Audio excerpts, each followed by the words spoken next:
Почитувани, новиот јавен обвинител Ненад Савески целосно работи под диктат на Христијан Мицкоски и за 24 часа ги има исполнето сите задачи што му ги додели.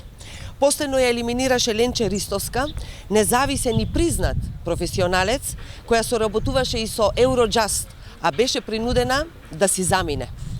Претходно ја отфрлија представката на Ристовска за политички притисок од страна на Мицкоски, кој јавно на телевизија ја навредуваше, а потоа ја исфрли. Савески ги одзеде предметите Талир 1 и Талир 2 за нелегално партиско богатење, незаконски стекнат имот, незаконска бела палата на ВМРО ОКГ. Класична операција по нарачка на Мицкоски за спас на криминалниот имот на ВМРО ОКГ, најбогатата партија во Европа. Ете зошто на власта и требаше обвинител под нејзина контрола, за спас на криминалците во врвот на власта.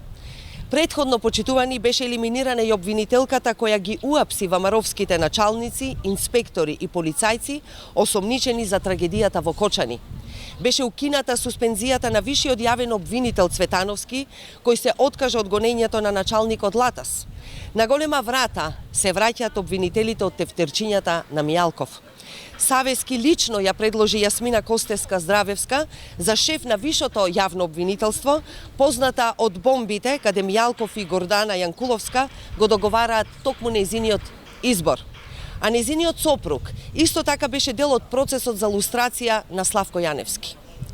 Тука секако треба да се спомени и Анита Топалова-Исајловска, сопруга на заменик министер на ВМРО ОКГ. Наместо независно имаме партизирано судство и обвинителство под контрола на Мицкоски и ВМРО ОКГ. Правдата во Македонија е целосно погребана. Ви благодарам.